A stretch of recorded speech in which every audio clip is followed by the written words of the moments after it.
Oi, gente, boa noite. Pelo que tudo indica, a gente já está ao vivo aqui no YouTube. Gustavo, vamos lá, youtube.com/user/Comanche Gustavo. Boa noite a todas e todas. Eu estou aprendendo aos poucos aqui que é bom a gente ir esperando um pouquinho, assim, enrolando, para que as pessoas vejam que a gente está online. Então, vou enrolando um pouquinho aqui, antes de começar a falar o que interessa, dizendo que, para quem ainda não conhece, essa é uma série de lives, a gente embarcou nessa, né, em função da responsabilidade com o momento. O Olívio Dutra aqui está usando o termo do isolamento solidário. Então, aí, pelo nosso compromisso com o isolamento solidário, a gente embarcou nessa das lives. Já estamos indo para a quinta ou para a sexta live, são lives para a plataforma Se a Cidade Fosse Nossa, que é a plataforma de construção coletiva da minha pré-candidatura para vereador aqui por Novo Hamburgo. Então, só para recapitular um pouquinho o que já rolou, nós começamos com a Karen Santos, vereadora pelo PSOL em Porto Alegre. Depois tivemos uma edição, como já rolaram duas, uma edição assim mais artística, cultural, na qual estiveram conosco a Raíssa Fayed, de Curitiba, a Luísa Gonçalves, de São Leopoldo, o Nazário, aqui de Novo Hamburgo, e também o Isaías Luz, o Morto, lá de Porto Alegre. Depois fizemos uma super bacana com o vereador Renato Cinco, lá do Rio de Janeiro, também do PSOL. Depois uma com a Alice Carvalho, atual presidenta do PSOL de Santa Maria, e na semana passada, que seria com a Kika Simone, lá de Pelotas, e com o Léo Souza, uruguaio, que vive em Porto Alegre, a gente acabou fazendo só com o Léo, porque a Kika teve problemas técnicos lá e tal. Então, já anuncio para quem estiver nos assistindo que já estamos remarcando com a Kika e vai rolar a sonzeira que a Kika manda lá com sua guitarra. Gente, então, a nível de introdução, essa série de lives, estamos indo para a sexta edição, e dessa vez estou recebendo aqui com muito carinho a Renata Vieira, minha amiga querida.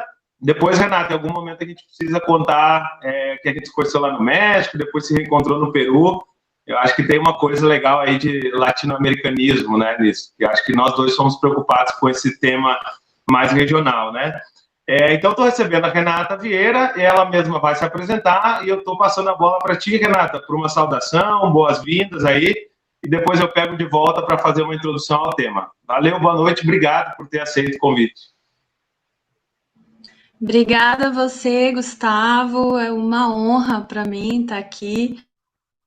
Você está falando aí do México e do Peru, e eu fiquei pensando que a gente ainda não se encontrou no Brasil, né? Talvez fazer esse primeiro encontro. A pandemia tem proporcionado esses encontros sociais aí por meio das lives, das videoconferências, então que bom que tem essa aproximação. Então quero saudar o povo aí, a população de Novo Hamburgo. Tá muito frio aí, imagino. É uma terra que eu gosto muito, Rio Grande do Sul, já fui várias vezes. E falta Novo Hamburgo, viu? Então, me apresentando, eu sou Renata, como o Gustavo já falou, sou advogada, faço mestrado hoje, já quase terminando, em Direitos Humanos e Cidadania na Universidade de Brasília, e tenho atuado agora em São Gabriel da Cachoeira, prestando um apoio, né, uma assessoria jurídica aos povos indígenas do Rio Negro. Então, quero agradecer a você, a quem está nos assistindo, e ressaltar a importância, né, desse debate, desse convite, nesse contexto atual. Gosto muito do PSOL, tenho vários amigos, apoio todas as candidaturas de amigos, companheiros e companheiras de luta.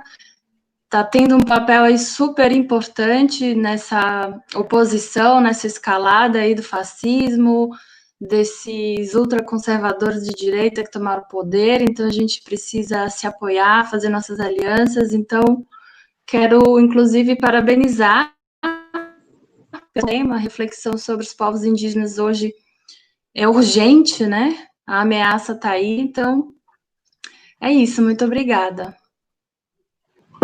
Valeu, Renata. Pois é, sim, a gente comentava, gente, antes de entrar ao ar aqui, eu e a Renata mais ou menos pensando, né, as coisas mais protocolares, como que ia ser, e aí eu comentava com ela que mais ou menos a gente vai aprendendo como que usar essa nova ferramenta, né, de live, de usar software e saber o que dá, o que não dá, mas também como conduzir esses momentos. Então eu ficava pensando, eu comentava com a Renata que rola de que no meio da conversa a gente vai se dando conta de pontos que são mais ou menos importantes, né? E que quando vê, se foi a uma hora que é o que a gente tem planejado ficar ao vivo aqui com quem está nos assistindo.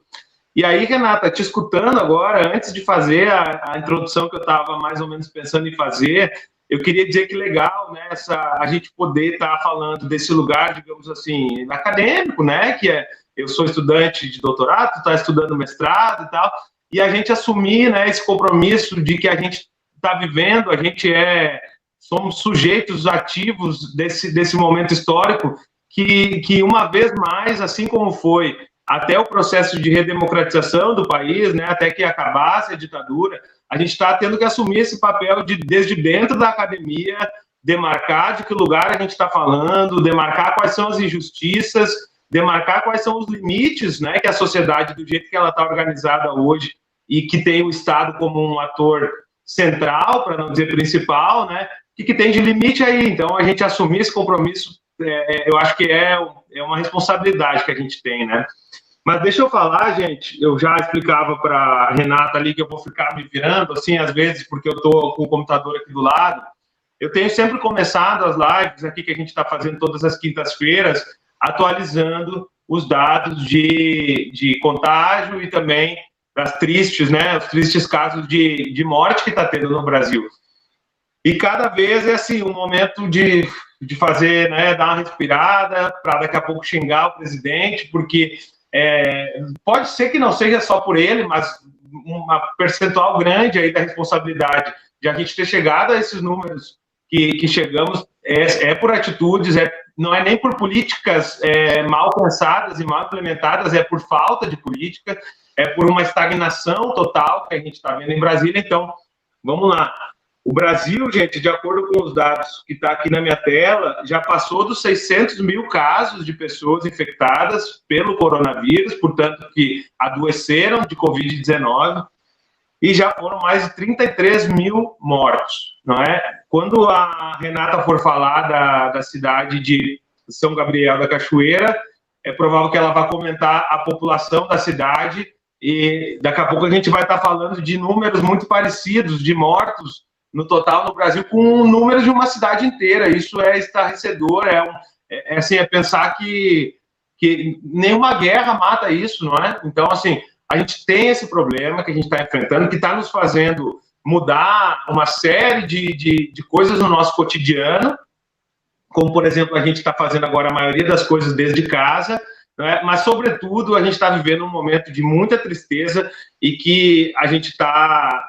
Não tinha pior momento para o Brasil ter um presidente como o que a gente está tendo. Assim, tá péssimo com o Bolsonaro, está muito pior com o Bolsonaro durante a pandemia. Então, é por isso que eu acho que a gente tem que cada vez mais falar ou fora Bolsonaro, ou fora Bozo, ou acabou o Bolsonaro. Quem quiser falar de impeachment, fala de impeachment.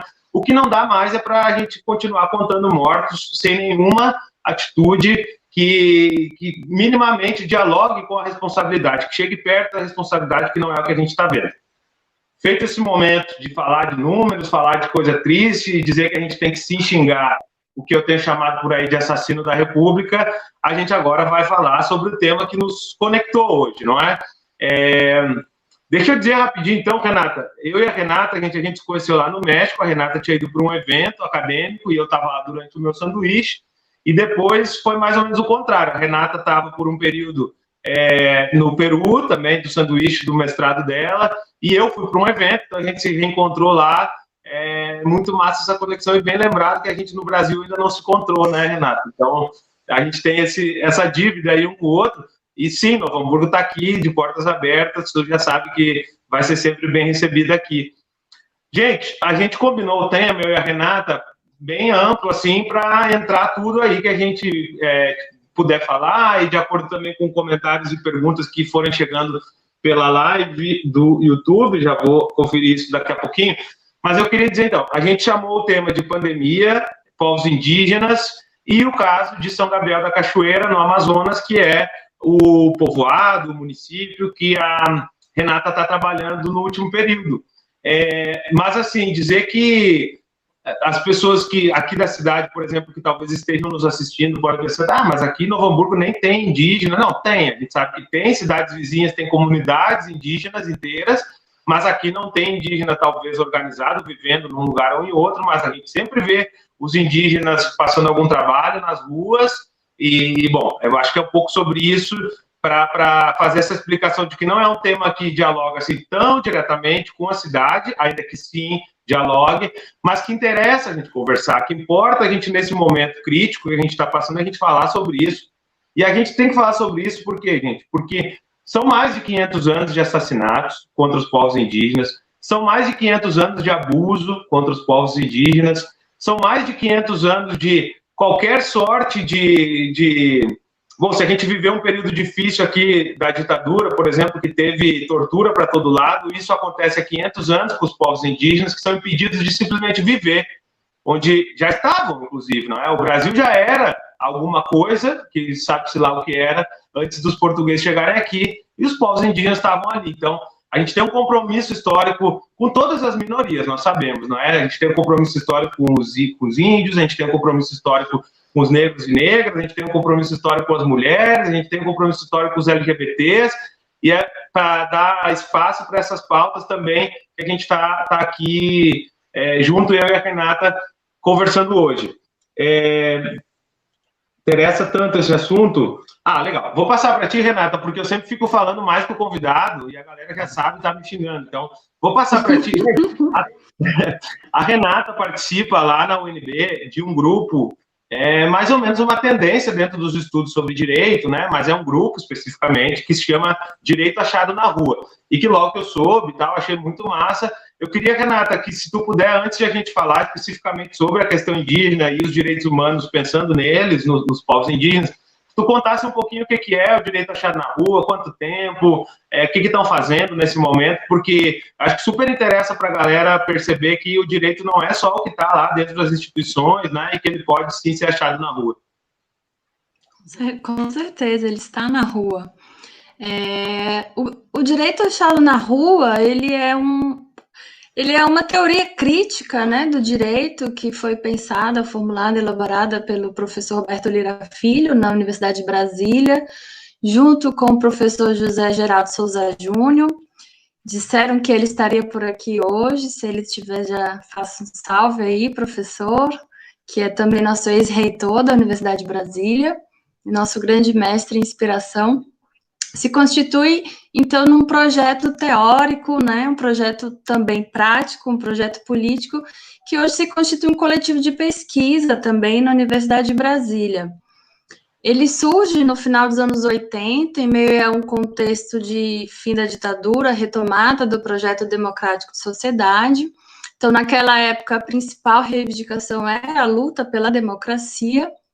No final do ano passado, a gente celebrou os 30 anos do direito achado na rua, num grande evento, no grande seminário da Universidade de Brasília, que envolveu mais de 400 pessoas, vieram professores do México, do Peru, da Espanha, de toda a América Latina, para fazer esse debate crítico, teórico do direito achado na rua, vieram os movimentos sociais, vieram os estudantes da graduação, e esse ano a gente está fazendo o lançamento de um volume, que é o volume 10 da coleção do direito achado na rua. Lembrando que o primeiro volume foi quando inaugura na Universidade de Brasília, creio que 87, espero não estar errando a data aí, se o professor estiver me vendo, mas como foi lançado como um curso de educação à distância, né, que para fazer justamente essa reflexão do que é o direito. Então, hoje, ele se constitui, né, uma teoria crítica do direito, ele tem suas categorias analíticas, o seu referencial teórico, mas ele também possui a dimensão prática. Então, a gente fala que o direito achado na rua ele é uma teoria e praxis, que se constitui através dos projetos de extensão na Universidade de Brasília, onde abriga, por exemplo, o projeto Promotoras Legais Populares, que já acontece há 15 anos em Brasília, e faz cursos anualmente, voltado para as comunidades e também para os estudantes da graduação, pós-graduação, enfim, sobre o tema de direitos humanos e gênero.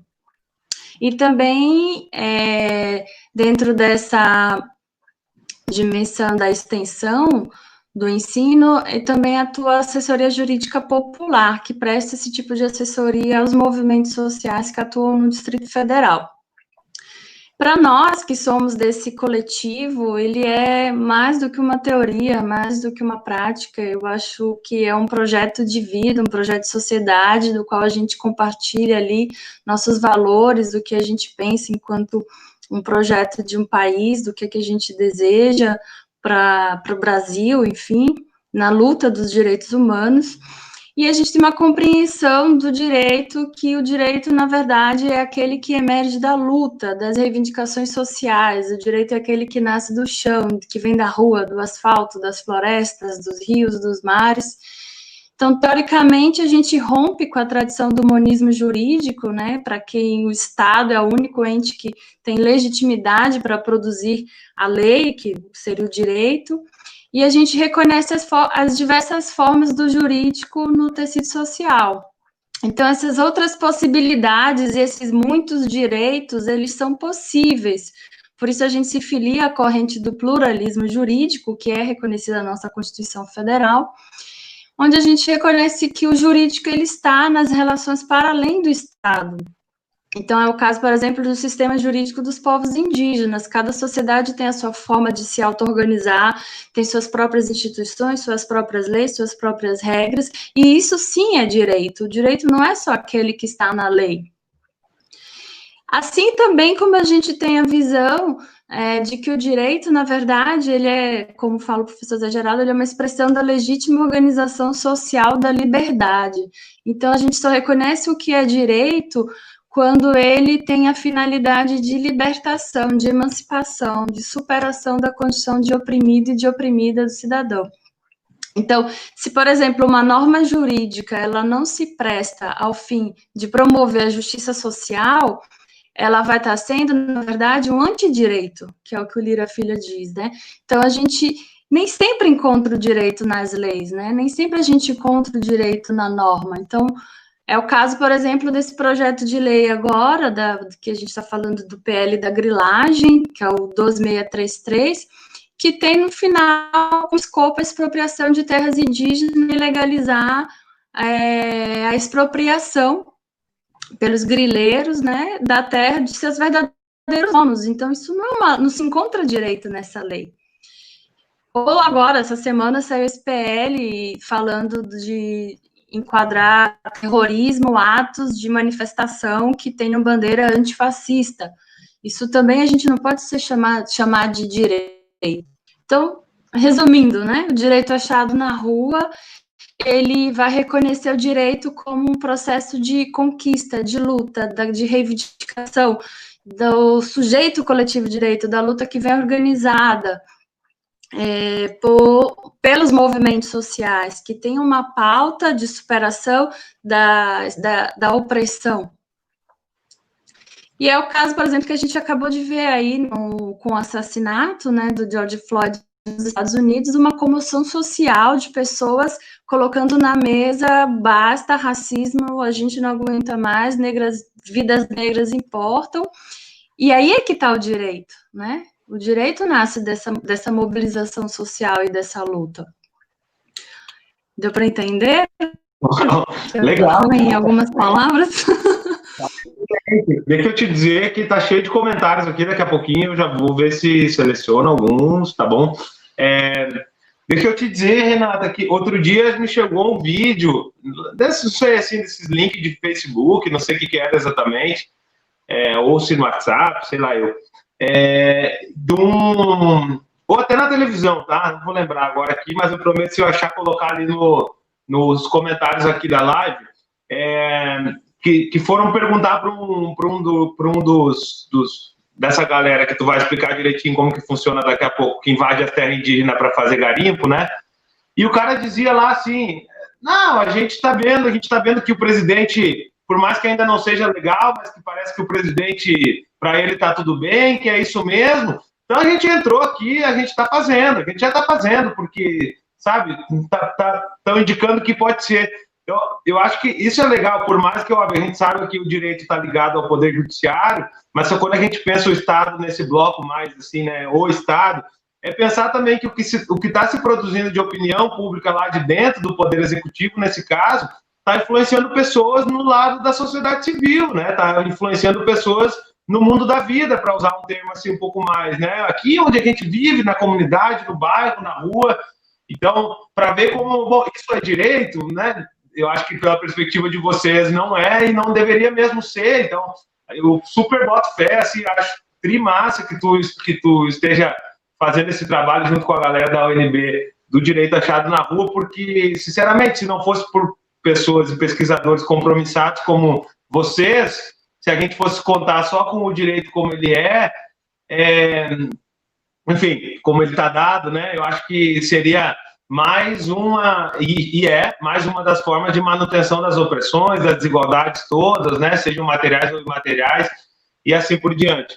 Deixa eu dizer aqui... Isso aí, o professor Zé Geraldo sempre fala, né, que agora a direita descobriu as ruas, né, então eles estão indo para as ruas, vamos fechar Congresso, vamos acabar com o STF, então essas reivindicações e esses gritos da rua, será que realmente é direito, né? Eles estão buscando, eles estão lutando por direitos ou eles estão lutando por privilégios, né? Estão lutando, não, estão querendo manter os seus privilégios. Então, existe essa diferença do que é direito, do que é privilégio, e sem dúvida que esses atos que estão sendo estimulados por esse discurso de ódio do governo, por toda essa facilitação e relativização de normas que garantem os direitos dos povos indígenas, ele fomenta esse tipo de comportamento, mas a gente precisa ter atenção de que não necessariamente eles estão lutando por direitos e sim querendo manter esses privilégios.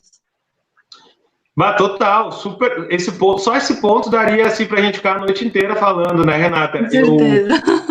Trazendo um pouco assim para o meu assado, né? Como tu sabe que eu estudo movimentos sociais, então a gente agora, assim, conceitualmente e também analiticamente está num dilema, né? Porque a gente se acostumou a estudar, a falar movimentos sociais e pensar em quê? Em movimentos populares, de bairro, movimentos rurais, de trabalhadoras e trabalhadores, movimento feminista, movimento antirracista. E agora a gente está tendo que lidar com o MBL, por exemplo, que se constituiu como um movimento social, não é? Então, assim... É um movimento... Você que é sociólogo, você sabe melhor do que eu, mas é um movimento social? Não, então, a gente está nesse dilema, tá agora esse dilema de, o que é isso? Porque, obviamente, vai depender da filiação conceitual que tu te associa, né? Mas tem um tanto aí de conceitos sobre movimentos sociais que vão dar conta de dizer que esses movimentos de direita são movimentos sociais, né? Então, acho que isso, super pertinente essa tua chamada de que agora a direita achou a rua, a direita achou a forma de se organizar como a gente, né? Como os nossos predecessores, as pessoas que vieram antes de nós já estavam se organizando e tal. Então, super ponto assim para discutir entre os nossos pares aí, né? Deixa eu te dizer que o professor José Geraldo Souza mandou um comentário aqui, tá? Ele disse... live aí. Tem um comentário... Ele disse que a tua dissertação não vai rolar, tá, Renata? Que vai ter que começar a escrever de novo. Ele tá me apertando com prazo, viu? O José Geraldo disse o seguinte, Renata, boa exposição sobre o direito achado na rua. Acabei de assistir o professor Jesus Antônio de la Torre Rangel, do México, falando sobre professor. direito insurgente, nascido do povo, achado na rua. Eu vi esse evento que ia ter lá no México, né, sobre 30 anos do direito. Então, eu fiquei porque eu tive que me preparar aqui, não consegui entrar na live do Jesus Antônio, ele é maravilhoso. Mas tá gravado. Esteve com a gente em dezembro agora, também para falar. Massa.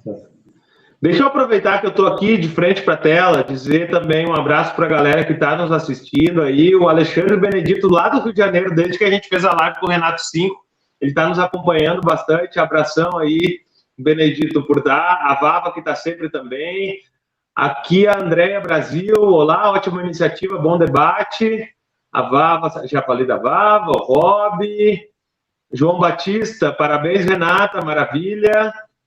Maria Correia, parabéns, Renata e Gustavo. Tá, galera aí. Então, gente, obrigado por estarem aí com a gente. Ó, tem alguém dizendo aqui, Comanche, meu candidato em NH. Valeu, Felipe. Tamo junto. A Andréa Brasil, também, ótima explanação, Renata, sobre o direito achado na rua. Muito bem. Gente, a gente já vai consumindo tempo. Eu te avisei, né, Renata, que a gente nem viu o tempo passar. Vamos.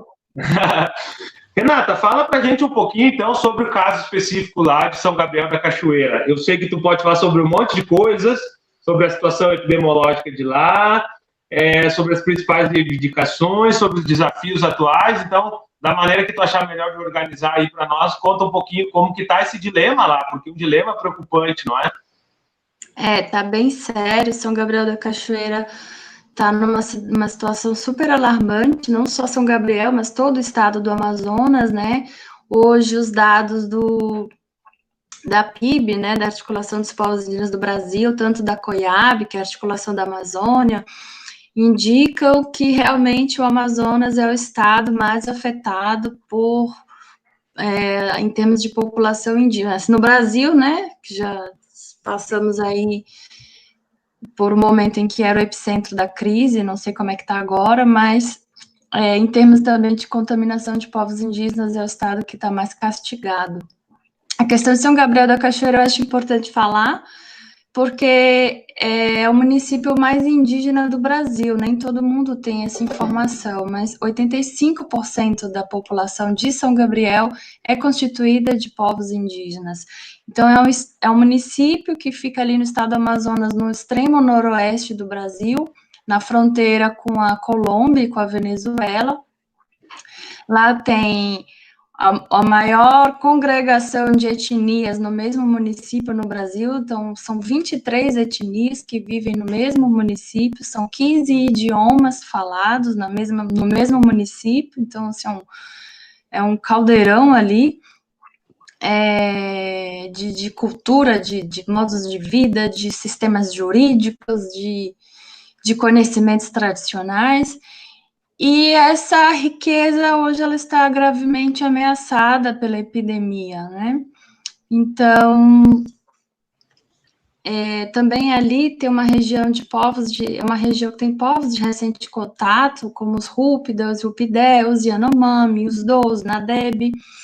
E desde que começou a epidemia no Brasil, a pandemia, no caso, São Gabriel saiu à frente aí em relação a vários municípios no Brasil, inclusive, como uma referência, criou um comitê interinstitucional que é integrado por várias instituições, vários atores sociais de São Gabriel, tanto do Estado quanto da sociedade civil e a própria FOINE, que é a Federação da Organização dos Povos Indígenas do Rio Negro, cujo nosso presidente é o Marivelton, da etnia Baré. Então, esse é constituído pela prefeitura, pelos órgãos de saúde, né, a Secretaria de Saúde do município, pelo DICEI local, que faz parte da estrutura da CESAI, que é a Secretaria de Saúde Indígena.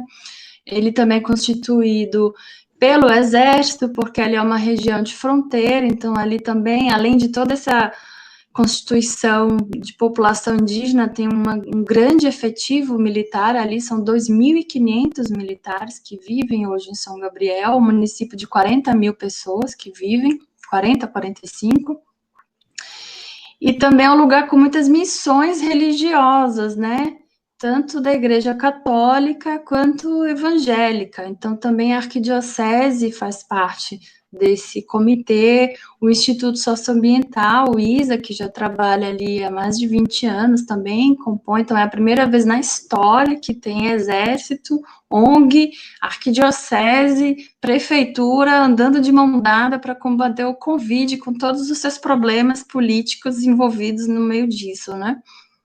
E ideológicos também, né?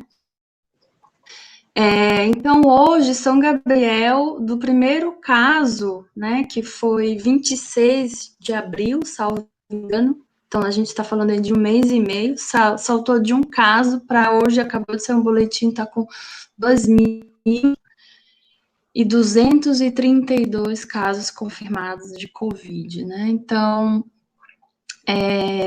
está alarmante, já teve 26 óbitos confirmados, então, quem está morrendo na cidade são os mais velhos, são os anciãos, são os que trazem todo o conhecimento, né, que a gente fala que são nossas bibliotecas.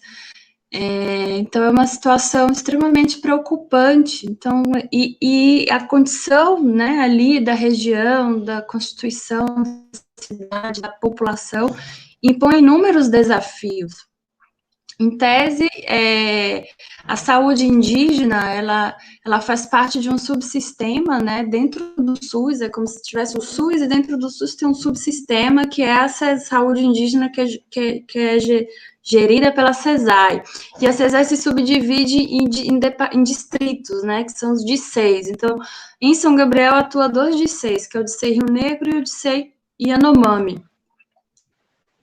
E esta saúde deveria estar sendo tratada pela CESAI, porém, não é possível, que só a CESAI não dá conta, não tem fôlego, então está tendo muita articulação ali, tanto pela Secretaria Municipal de Saúde, quanto do Exército, quanto da FOIRN, e agora mesmo estão chegando lá os expedicionários da saúde, que é um grupo de voluntários médicos que atuam em Campinas e conhecem muito a região, eles estão indo para lá também para implantar o projeto de enfermarias de campanha, e também os Médicos Sem Fronteiras chegaram lá para também ajudar, porque o efetivo do DICEI hoje conta com 18 médicos para 3 municípios gigantes, porque é todo o Rio Negro, né? Tem São Gabriel, Barcelos e Santa Isabel. Vale lembrar que Barcelos é o segundo maior município do Brasil, né? O primeiro é Altamira, que fica no Pará.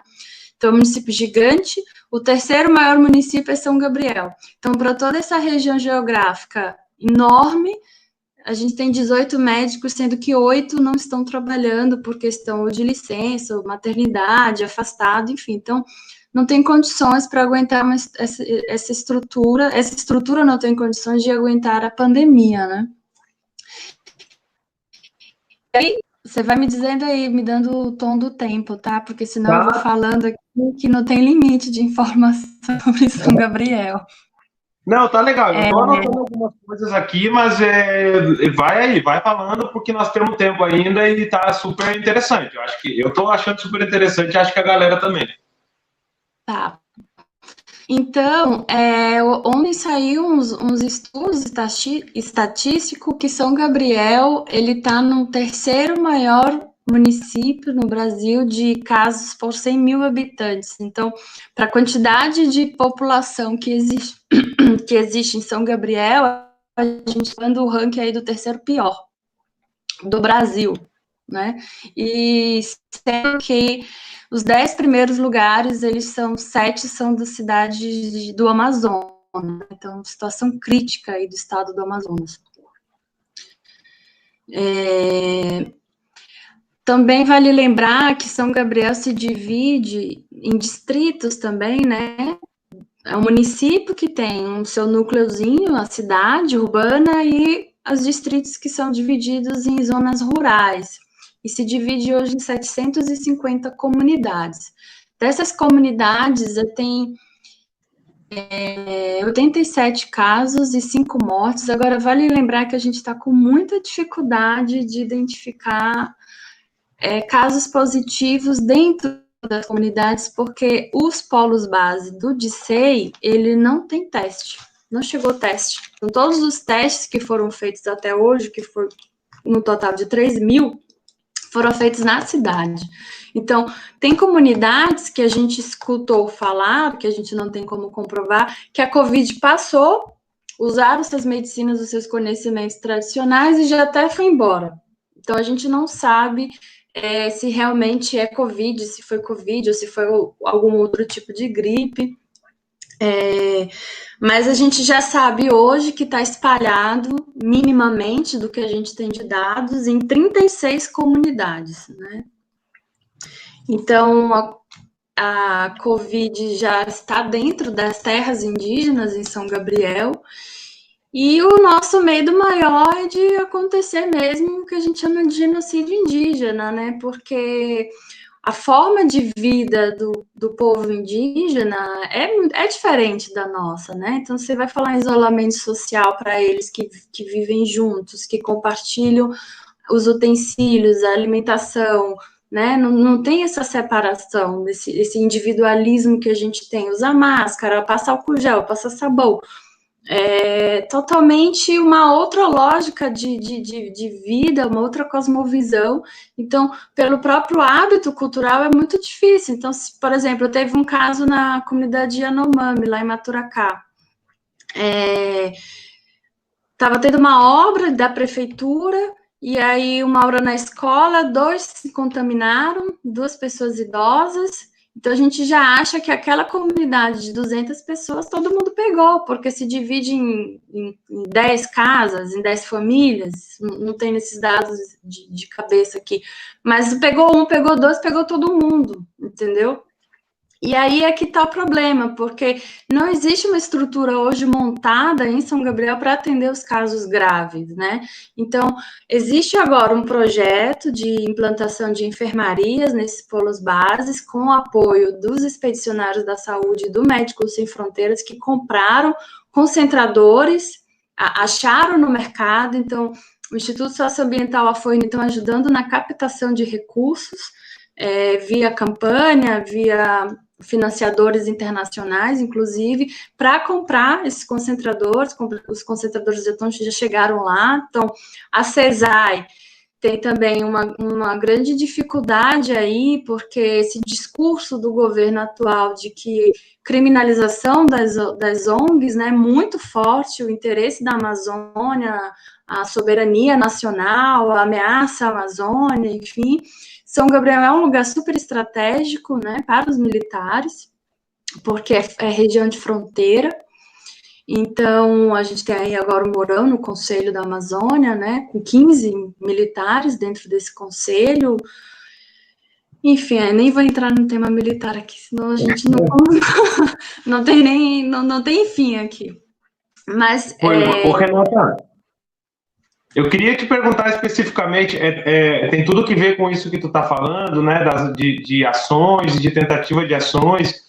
Eu queria introduzir aqui na nossa conversa um tema que tem passado, assim, tem atravessado todas as lives que a gente tem feito aqui pela plataforma, que é, assim, papel do Estado, o Estado do jeito que está, serve para alguma coisa. Então tem que refundar o Estado, tem que revolucionar o Estado, tem que fazer alguma coisa com esse Estado, porque ele, do jeito que está aí, não dá. Eu acho que falar de povos indígenas é falar de auto-organização, de autogestão, de autogoverno. Obviamente que vão ter suas diferenças, né? Tu comentava que são 750 comunidades, né? Mas que é um modo de vida que não tem esse ator externo, né? Esse ator que vai de um outro lugar dizer o que deve ou não ser feito, como deve ou não ser feito. E eu acho que essa é uma das grandes injustiças que o processo colonial produziu, não é, que foi roubar modos de vida, né? Que muitas vezes eram modos de vida que estavam sustentados em outros valores, né? Em solidariedade, cooperação, ajuda mútua e tudo mais. Ok.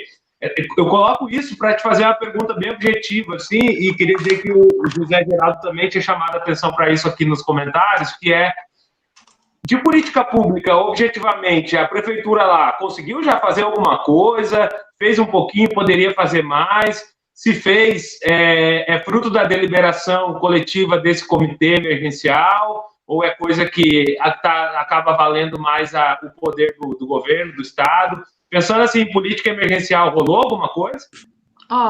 Tá rolando, assim, sem dúvida, né? A gente pensa em povos indígenas, a gente pensa em auto-organização, autonomia e tudo mais, mas a situação hoje que tá, não tem como a gente falar disso, porque a violência colonial ali foi brutal, né? Então, você tem castelos salesianos construídos no século XIX, XX, não sei, no meio da selva, né? Então, você tem ali construções gigantescas. Como é que eles chegaram lá? E chegaram. Então, Hoje você tem uma dependência muito grande do Estado ali, os povos indígenas, de um modo geral. A gente tem feito muito debate da soberania alimentar, né? Tem comunidades que sim, então, se fecharam, muitas, fizeram suas próprias barreiras sanitárias e falaram, aqui ninguém entra, né? Essas estão protegidas.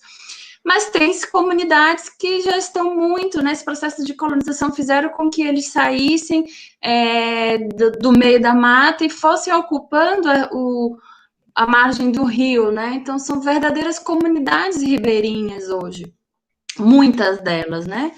Então, essa dependência do Estado, ela existe, seja pela questão alimentar, seja pela questão dos medicamentos, da saúde, porque essa não é a primeira epidemia que eles estão passando, né? Tiveram outras e eles não têm um sistema imunológico como ninguém tem, nenhum de nós agora tem para a Covid, preparado para isso. Então, eles estão se virando, tem comunidade que fechou, tem comunidade que está se tratando com os seus conhecimentos tradicionais, com as suas plantas, com as suas raízes, com seus rezos, mas o Estado, sim, está atuando, né, muito aquém, né, eu acho que eu tenho que fazer essa crítica, porém, eles estão, sim, somando esforços nesse apoio, nesse comitê interinstitucional.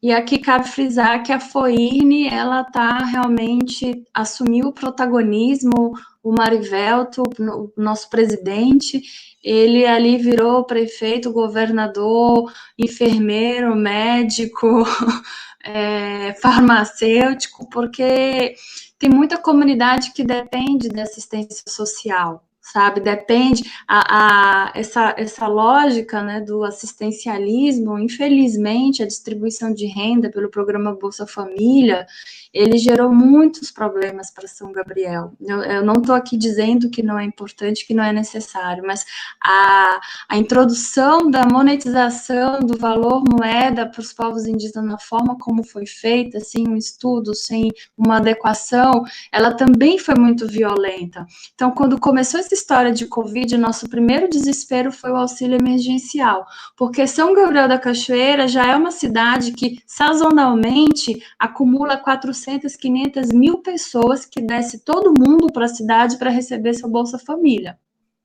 É uma cidade que tem um apelo muito grande ao consumo, né, até por conta desse polo grande do Exército, tem muita loja, tem muito fácil acesso a eletrodoméstico, a eletrônico, então gera muito esse apelo, né, do capitalismo, de trazer esses povos, né, de tirar esse etnocídio, né, de tirar eles da cultura deles para gerar essa dependência, né, que é violenta. Então, eles primeiro foram para a cidade, se contaminaram por conta do auxílio emergencial, ou porque iam receber o benefício do INSS, a sua aposentadoria, o seu salário maternidade. Vale lembrar que esse dinheiro também é utilizado para o deslocamento, porque é uma região muito remota, está localizada a 1.000 quilômetros de Manaus, são 4 dias de barco, e dentro do território tem lugar que você leva 10 dias de barco, dentro do município. Então, o custo da gasolina para você colocar, né, nos barcos deles ali também é altíssimo. Então, muitas das vezes eles vão para a cidade e aí não tem o dinheiro para voltar da gasolina para sua comunidade. Então, é super complexa a situação, mas respondendo a tua pergunta objetivamente, a prefeitura tem atuado, esses testes hoje feitos em São Gabriel foram aquisição da CENSA, da Secretaria Municipal, não foi da CESAI, tá? Que é da Secretaria de Saúde Indígena. O governo do estado do Amazonas também tem atuado, deu mais de 2.000 cestas básicas para o município, né, que está sendo também gestionada pela FOIRN, com apoio do Exército, porque precisa da estrutura do Exército para chegar nas comunidades, para entregar a cesta básica, para levar medicamento, não tem como, são eles que têm os helicópteros, são eles que têm esse aparato, né, da logística para fazer acontecer a coisa. Então, infelizmente, é muito difícil falar hoje, assim, de auto-organização e autonomia numa pandemia. É necessário um esforço sobre-humano de todos esses entes. E o que a gente está vendo também essa dificuldade, essa resistência com esse apoio das ONGs, né? Então, já saiu orientação da FUNAI, já saiu orientação da CESAD, que não querem ONG lá dentro, ainda que sejam médicos. A gente entende que tem que ter todo cuidado, que realmente a gente não pode chegar lá e levar como ONG a doença para dentro da comunidade, né?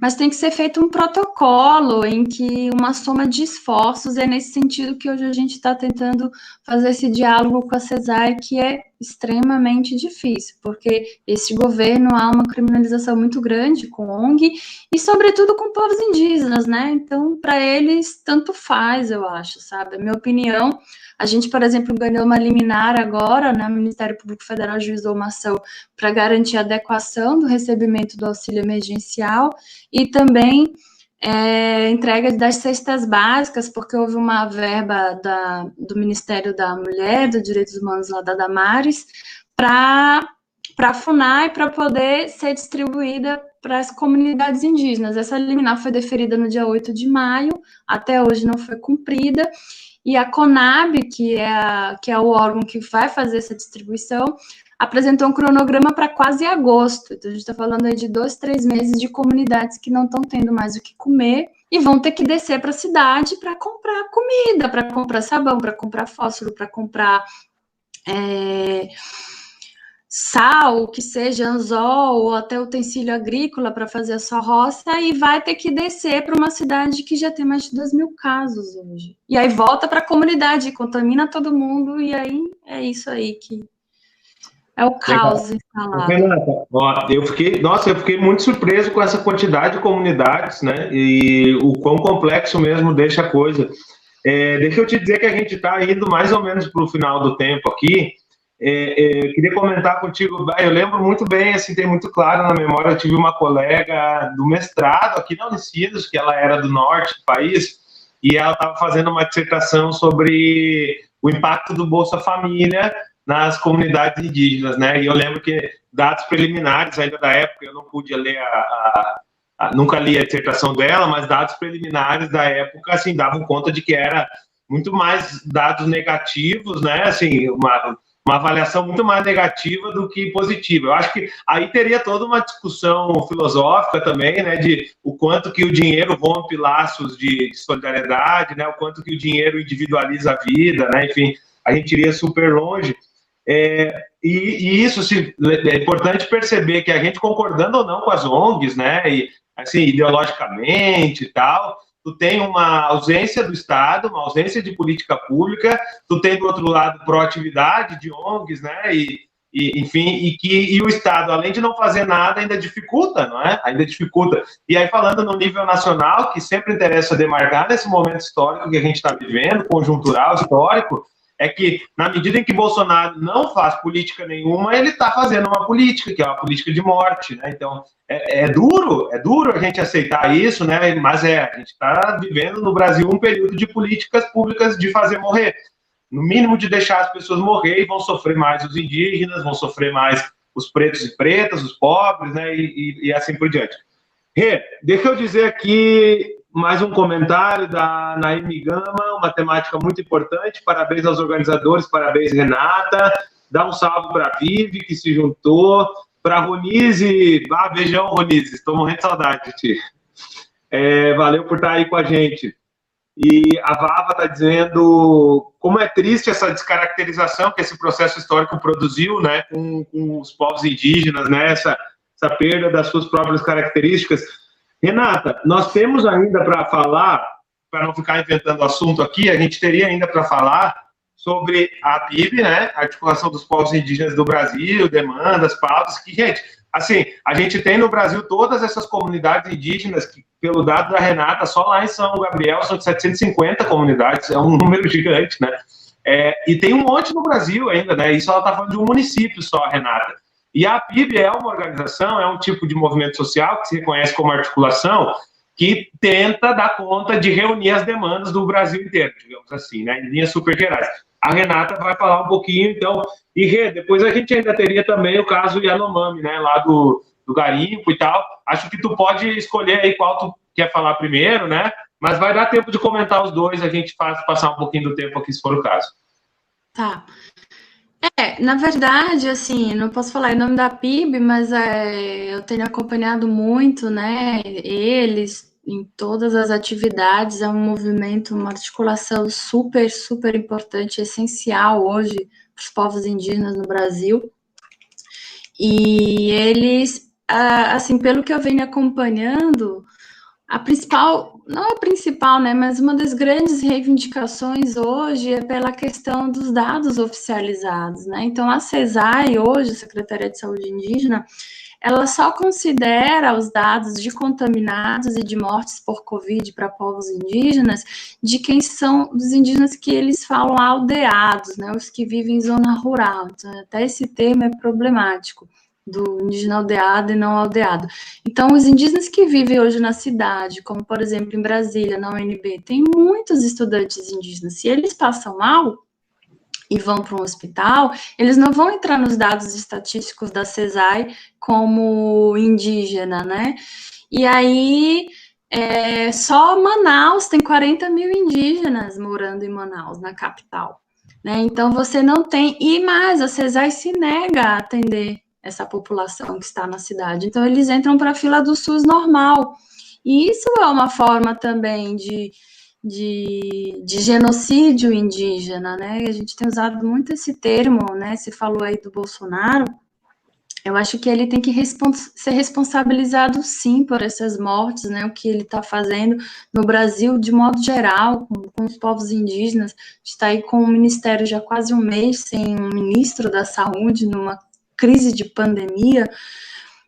Então, é a omissão estatal que gera morte, né? A necropolítica na veia que a gente está vivendo.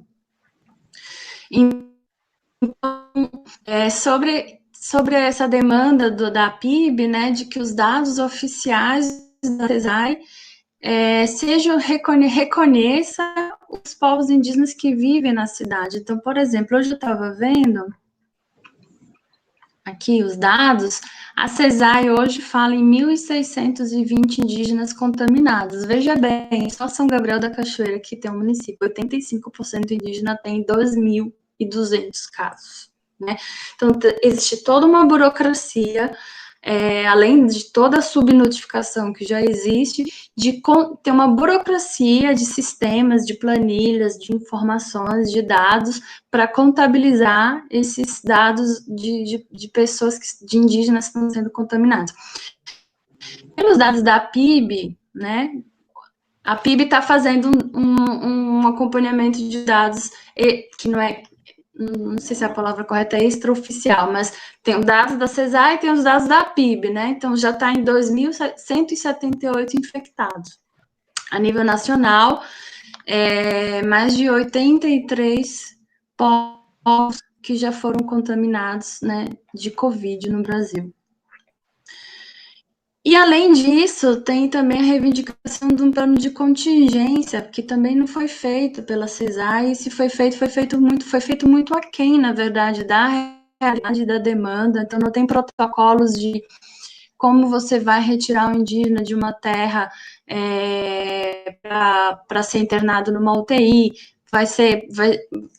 porque ainda tem toda uma subdivisão do sistema de saúde indígena, né, de atenção primária, de atenção secundária já é o Estado, secundária, terciária já é o Estado, então o Estado já não atende indígena, já entra na fila do SUS normal, enfim, é uma situação extremamente complexa para um governo totalmente despreparado, e um governo que assume um discurso de ódio anti-indígena, né? Então, assim, nós brasileiros e brasileiras estamos passando por um drama em meio a uma pandemia, os povos indígenas estão passando por um drama muito, muito, muito, muito pior, né? População negra também, enfim. Total. Legal, acho que é importante essa explicação sobre a PIB, Renata. Eu acho que também vai valer a pena tu falar rapidamente, para a gente não passar muito do tempo, sobre os Yanomami lá e tá rolando a petição. Então, enquanto tu vai falar, eu vou catar aqui no meu WhatsApp o link da petição, porque deve estar aberto ainda, né, para a galera assinar. Eu tenho aqui, tá. eu vou te mandar. Tá. Não, tá. Sobre a questão do garimpo, né? O que está acontecendo também? Essa semana, as organizações indígenas da terra Yanomami, a Rutucara, que é a principal, junto com mais 6 organizações indígenas que atuam no local, junto com parceiros, Instituto Socioambiental, Conectas, enfim, várias ONGs, lançaram uma campanha, porque foi feito um estudo de que hoje a terra indígena Yanomami, ela possui 20 mil garimpeiros atuando de forma ilegal dentro da terra indígena. De acordo com esse estudo feito pela equipe de monitoramento do ISA, junto com a Universidade Federal de Minas Gerais, eles fizeram uma projeção estatística de que 40% da população Yanomami vai ser afetada se nada for feito. Se esses garimpeiros, esses invasores não saírem, não forem retirados pelo Estado de lá, 40% da população indígena Yanomami vai ser infectada pelo Covid, né? Já tiveram 3 mortes entre os Yanomami. E aí, a partir desse estudo, foi feita essa campanha de mobilização, né? A gente está tentando aí 200 mil assinaturas para poder levar para o Estado, para o Ministério da Justiça, para o presidente da Câmara, para o presidente do STF, para pedir para que as autoridades retirem os invasores, os garimpeiros, né? Esses dados foram feitos a partir das comunidades que vivem próximo a regiões de garimpo, então onde o contato ali com os garimpeiros é muito limítrofe, está muito perto. E aí, a partir desse estudo que foi feito, eles estão tentando mobilizar as instituições. O Ministério Público Federal também ajuizou uma ação civil pública, em que ele pede a desintrusão do território da terra indígena Yanomami, e agora está na mão da desembargadora Daniele Maranhão, em 2º grau, também, junto com a nossa ação civil pública do Rio Negro, esperando que ela decida a favor, né, para que determine que FUNAI, IBAMA, ICMBio, Polícia Federal, Exército, numa força-tarefa, retire esses invasores da terra indígena Yanomami. E aí o site, para quem não está sabendo, para quem não... eu não estou com o meu WhatsApp aberto aqui, senão te mandava. Eu acabei de achar aqui e vou, nesse exato momento, publicar aqui nos comentários da live. Tá. O site é www.foragarimpoforacovid.org. E também, antes de terminar, eu queria vender meu peixe aqui, falar também da campanha da FOINE. Você falou aí de auto-organização, uma falha minha. Por meio da FOINE, né, o que está salvando hoje o Rio Negro, principalmente, é a campanha da FOINE, né? São as parcerias, são esses recursos que vêm também de parceiros internacionais, da Rainforest, Embaixada da Noruega, vários parceiros que também estão contribuindo para a FOINE, e a FOINE está fazendo essa gestão. Na FOINE, a Federação das Organizações Indígenas do Rio Negro, que reúne 90 outras organizações que atuam nessas 750 comunidades, e ela tem distribuído cesta básica, providencia, às vezes tem indígena, por exemplo, os Rúpida, que são povos de recente contato, eles estavam lá pela cidade, ficaram por lá, não tinham como voltar, então bota gasolina, vai resolvendo, compra máscara, compra álcool, compra teste agora, vão comprar teste, ajuda a comprar concentrador, ajuda a comprar cilindro.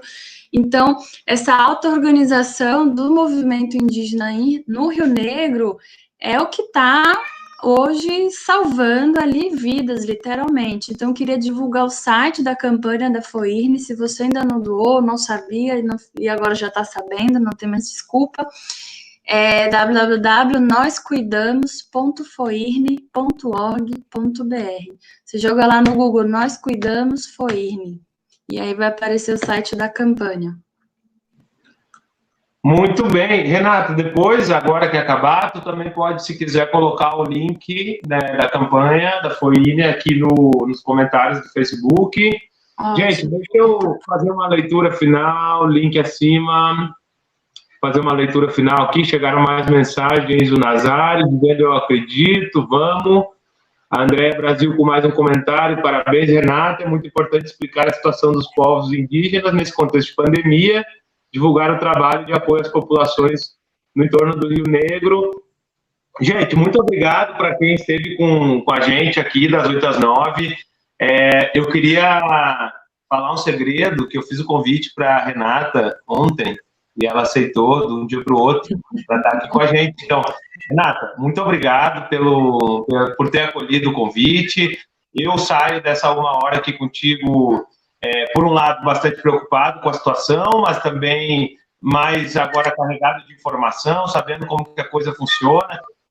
Aqui, eu acho que a gente tem uma questão, que eu acho que é uma questão indígena que talvez seja comum a vários países da América Latina, mas aqui no Brasil, eu tenho certeza, porque eu vivo aqui, que não nos ensinam como que foi o processo de colonização da maneira correta, não nos ensinam. Aqui no sul do Brasil, por exemplo, e provavelmente no sudeste, isso seja muito parecido, a gente às vezes pensa que os índios já nem existem mais, que não é, que sobrou um punhado em cada canto, e a gente sabe que infelizmente sobrou mesmo só um punhado em cada canto, mas que eles estão lá, que eles são gentes como nós, e que precisam ser reconhecidos com suas culturas, que são milenares, inclusive. Então, eu acho que é um tema importante. Eu saio daqui dessa 1 hora muito contente com tu ter acolhido o convite e com o conteúdo da conversa. Se tu quiser, por favor, te pedir, Renata, fica à vontade.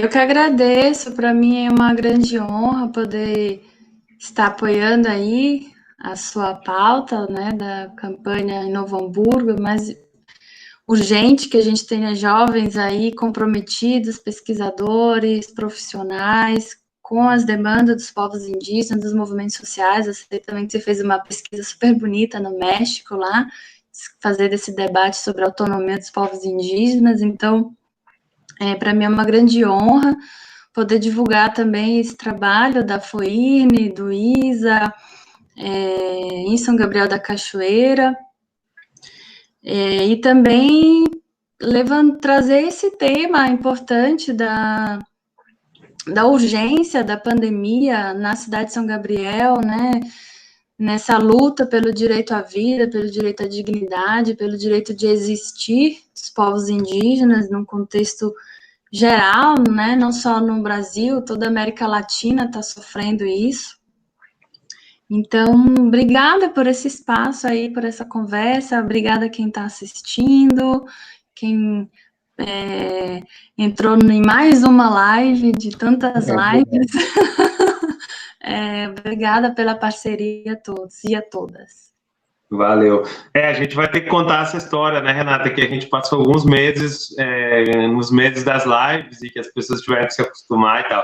Tá marcado, já não tem como fugir. Tá legal, gente. Muito obrigado a quem nos acompanhou até aqui. Tô vendo que ainda tem uma galerinha ali com a gente. Eu preciso agora fazer um esquema aqui para desfazer a conexão. Então, muito obrigado por nos acompanhar. E quinta-feira que vem, gente, a gente segue com a série. E se tudo correr bem, teremos uma live com o companheiro do PSOL de Florianópolis, o Nildo Ourix. Então, é um companheiro aí que uma galera conhece. Então, fiquem atentos aí. Nos acompanhe, que quinta que vem, às 20, um bate-papo com o Nildo Ourix aqui. Valeu, gente. Um abraço, Renata, e até daqui a pouco. Obrigada.